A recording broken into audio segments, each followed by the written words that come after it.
Welcome to the Why Coaching Works podcast monthly bonus. My name is Monty Wyatt, and I'm here to take you on a journey into the world of coaching, executive leadership development, and business growth. Part of coaching is educational, where you learn and implement proven techniques and tips. As a bonus, each month, an episode is focused on helping you grow your skills to be a better leader and a better manager. So if you're ready to begin, get your pen ready and let's get started.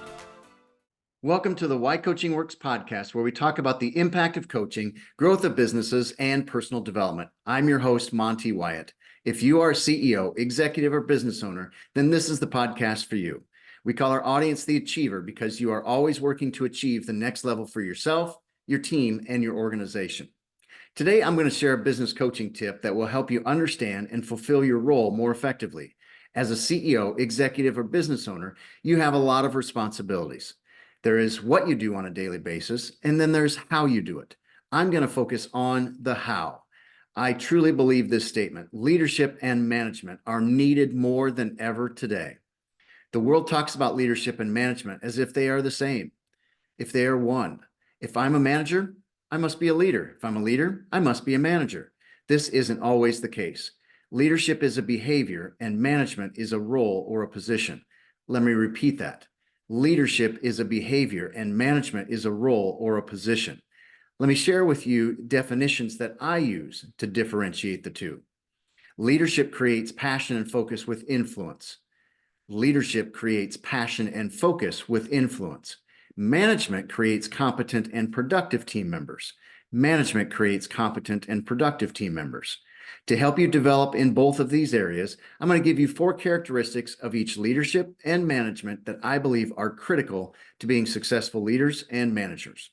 Let's start with leadership. Number 1, leaders are great communicators. Whether verbal or written, they understand their audience, the outcome they are after, and how to clearly communicate their message. I love this phrase: true communication is the response you get. If you're not getting the response you desire from your communication, you must take ownership of how you're communicating to your audience. Number 2, leaders ask more than they tell.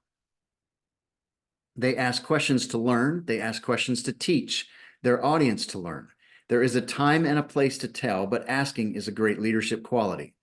Number 3, part of your role as a leader is to help build confidence in your team and in their abilities. Give them kudos, show them gratitude, help them grow in their self-confidence. Number 4, leaders are always learning. Whether it is listening to a podcast, reading books or book summaries, or diving deep into your industry, leaders are learning more than others to stay ahead of them. All right, the 4 characteristics of great leaders are great communicators. They ask more than they tell. They build confidence in others, and they're always learning. Let's move to management. Characteristic number 1, ensure expectations are clear and provide training to fulfill those expectations. People want and need to know what is expected of them, and most of the time they need to be trained on how to fulfill them. Number 2, inspect what you expect. If you're not inspecting what you expect, what are you teaching your team members? Number 3, gain commitment to hold them accountable. Your team wants to be successful, so hold them accountable for being successful. Number 4, be a good manager and not a micromanager or even a poor manager. Many managers are afraid to manage because they don't want to be a micromanager. So instead of managing, they are actually being a poor manager.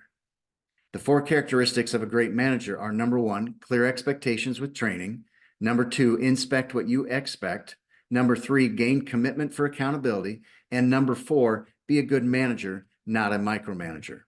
To summarize these characteristics, I like the phrase, we must lead people and manage processes. No one wants to be managed, so manage processes, which could be dashboards of activities or dashboards of results, or even fulfillment of job responsibilities. To close, I have a challenge for you. My challenge is to have you create routines for both leadership and management behaviors.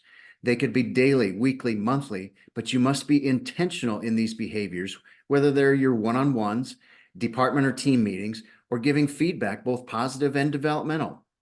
As your coach, I want you to be intentional with your leadership and your management. Think of them as 2 different definitions and 2 different responsibilities. Again, here are the definitions. Leadership creates passion and focus with influence. and management creates competent and productive team members. Thank you for listening to today's episode, and remember to like and subscribe to continue your growth from the Why Coaching Works podcast.